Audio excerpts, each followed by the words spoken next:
સુરતના કામરેજના પરબ ગામની સીમમાં હત્યા કરાયેલી હાલતમાં એક યુવાનની લાશ મળી આવી હતી, ત્યારે પોલીસે હત્યાનો ભેદ ઉકેલી કાઢ્યો છે। મિત્રએ જ મિત્રની હત્યા કરી નાખી હતી। સુરતના કામરેજના પરબ ગામની સીમમાંથી એક યુવાનની હત્યા કરાયેલી હાલતમાં લાશ મળી આવી હતી। આ મામલે પોલીસે તપાસ હાથ ધરી હતી। સુરત ગ્રામ્ય એલસીબી પોલીસે અલગ અલગ ટીમો બનાવી તપાસ હાથ ધરી હતી, ત્યારે હત્યાનો ભેદ ઉકેલાઈ ગયો છે। મૃતકની હત્યા અન્ય કોઈએ નહીં પરંતુ તેના જીગરજાન ભાઈબંધે જ કરી હતી। મિત્રએ જ મિત્રની હત્યા કરી હોવાનું સામે આવતા પોલીસ પણ ચોંકી ગઈ હતી। ગઈ તારીખ 8/3/2026 રોજ સવારે 8 વાગ્યાના સુમારે કામરેજ તાલુકાના પરબ ગામે ઓમ ઇન્ડસ્ટ્રીયલ પાર્કના એક ખુલ્લા ખેતરમાં એક અજાણ્યા ઈસમની લાશ મળી આવે। જે લાશ મળી આવે તપાસ કરતા એનું કોઈએ બોથડ પદાર્થ યાની કે પથ્થર મારીને ખૂન કરેલાનું પ્રાથમિક દ્રષ્ટિએ જણાયેલ, જેથી સ્થળ ઉપર તાત્કાલિક કામરેજ પીઆઈ, કામરેજ પોલીસ, એલસીબીના અધિકારી કર્મચારીઓ અને એસપી સાહેબે પણ આ ગુનાવાળી જગ્યાની વિઝિટ કરેલ અને ત્યારબાદ આ અજાણ્યો ઈસમ કોણ છે તે બાબતે તપાસ કરવા માટે તમામ ટીમોને સૂચના કરતા તાત્કાલિક આજુબાજુને તપાસ કરતા મરણ જનાર સુરેશ ઉર્ફે દીપુ હરિશંકર મિશ્રા, જે ત્યાં ઓમ ઇન્ડસ્ટ્રીમાં જ નોકરી કરતા હતા એક ખાતામાં અને મૂળ વતની રાયબરેલી જિલ્લાના યુપીના છે।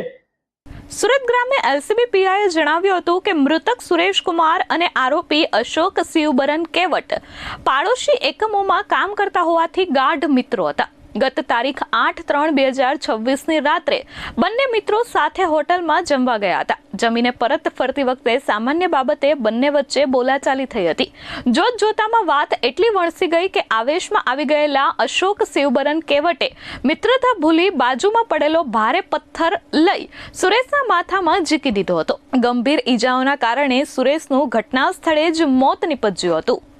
તેઓને કોઈએ અજાણ્યા ઈસમે માથામાં પથ્થર મારી મૃત્યુ નિપજાવેલ, જે ખૂનનો ગુનો અનડિટેક હોય, જે ડિટેક્ટ કરવા સારું સુરત રેન્જ પોલીસ મહાનિરીક્ષક શ્રી પ્રેમવીરસિંહ સાહેબ અને એસપી શ્રી રાજેશ ગઢિયા સાહેબનાઓએ એલસીબીની ટીમને અને કામરેજ ટીમને સૂચના કરેલ। જે અનુસંધાને એલસીબી અને કામરેજ ટીમ કામગીરીમાં હતા દરમિયાન એલસીબી ટીમની અલગ અલગ ટીમો બનાવીને તપાસ કરતા રહે દરમિયાન એલસીબીની ટીમને અંગત બાતમીદારો મારફતે હકીકત મળેલ કે આ મરણ જનાર સુરેશ ઉર્ફે દીપુ મિશ્રાને તેમના જ એક મિત્ર છે જે અશોક કુમાર શિવબરન કેવટે આ ખૂન કરેલ છે તેવી હકીકત મળતા તાત્કાલિક અલગ અલગ ટીમો બનાવી અને ગણતરીના કલાકોમાં અશોક કુમાર શિવબરન કેવટને પીપોદરા ખાતેથી ઝડપી પાડેલા।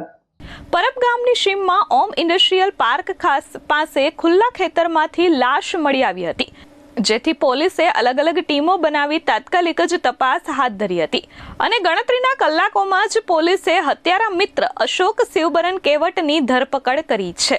હાલ પોલીસે અશોકની ધરપકડ કરી કાયદેસરની કાર્યવાહી હાથ ધરી છે અને ત્યારબાદ આરોપીની પૂછપરછ કરતા એવું માલુમ પડેલ કે આ બંને મરણ જનાર અને આરોપી બંને એ દિવસે રાત્રે આ જગ્યાએ જે જગ્યાએ લાશ મળી આવેલ હતી એ જગ્યાએ બેઠા હતા અને બંને વચ્ચે કોઈ બાબતે માથાકૂટ થતા બંને મિત્રો હતા અને કોઈ બાબતે માથાકૂટ થતા પેલા શિવબરને આને માટીનું ઢેફું મારતા અને ગુસ્સો આવી ગયેલો અને બાજુમાં પથ્થરો પડ્યો તો એને 2-3 વાર મારી અને મરણ તોલ મારેલો હોય, જેથી ત્યાં ઢળી પડેલો અને ખૂન નીકળેલું, જેથી આ ત્યાંથી નીકળી ગયેલો।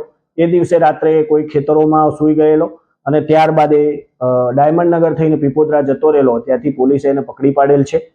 આ અશોક કુમાર શિવબરન કેવટ એ જ ઓમ ઇન્ડસ્ટ્રીમાં એની સાથે જ નોકરી કરતો હતો, એનો મિત્ર હતો અને મૂળ એ પણ રાયપુર જિલ્લો ફતેપુર યુપીનો વતની છે।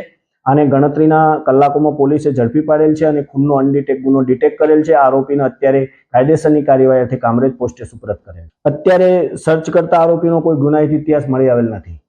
નિર્મલ પટેલ, S24 ન્યૂઝ, સુરત।